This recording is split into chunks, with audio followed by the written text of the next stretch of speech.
In the glittering courts of medieval France, scandal was never far from the throne. But few tales were as shocking or as tragic as that of Blanche of Burgundy. The year was the early 1300s, just before the 100 Years' War. Blanche, daughter of the powerful Count of Burgundy, was married to Charles IV of France. As queen, she was expected to embody loyalty, grace, and purity. But one fateful gift destroyed everything.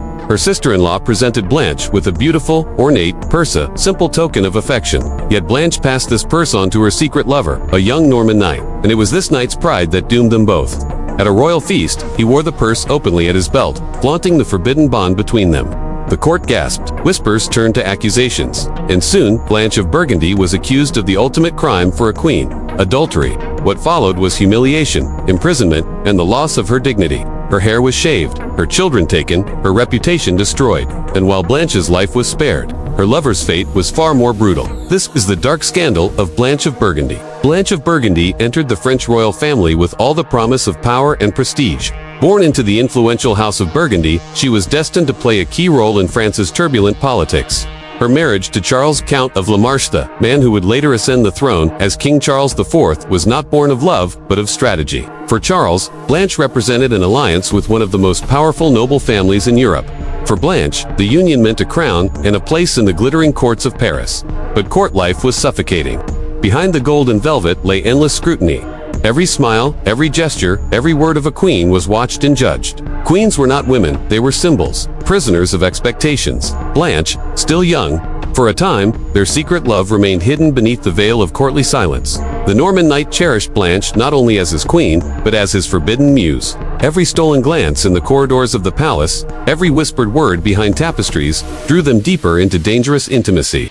And then came the mistake. At a royal feast, before the eyes of France's most powerful nobles, the young knight dared to flaunt his devotion. Hanging from his belt was the coin purse, the very gift Blanche had passed to him. A gift that was never meant to be seen. In an instant, whispers rippled across the hall. What was a queen's private token doing at the waist of a knight? Faces turned pale, eyes widened in horror. The scandal had been laid bare, not by enemies, but by reckless pride. From that moment, there was no turning back. The lovers were no longer shadows in the dark, they were prey in the torchlight.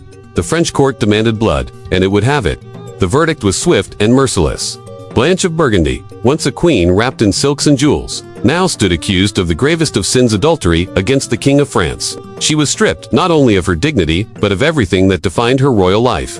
Her children were taken from her arms. Her crown and titles were erased with a single decree. And then, in front of all who once bowed before her, she was subjected to the cruelest humiliation of all. Her head was shaved bare, the golden hair that once shimmered like a crown torn away in shame. From the splendor of Burgundy to the darkness of a prison cell, Blanche's fall was absolute.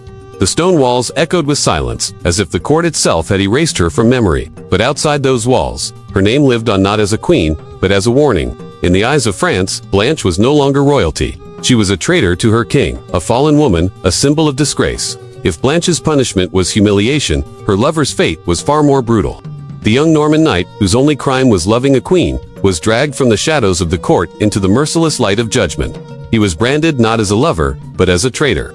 The whispers of romance turned to shouts of treason. His hands, once strong enough to carry a sword in the king's service, were now bound in iron chains. There would be no mercy. The court decreed death. And so, before the eyes of nobles and peasants alike, the knight met his tragic end. Some say his execution was swift.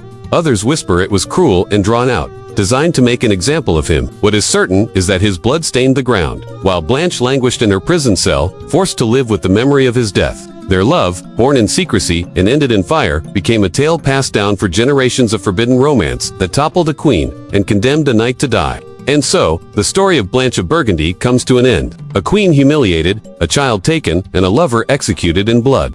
History remembers her, not for her crown, but for her scandal.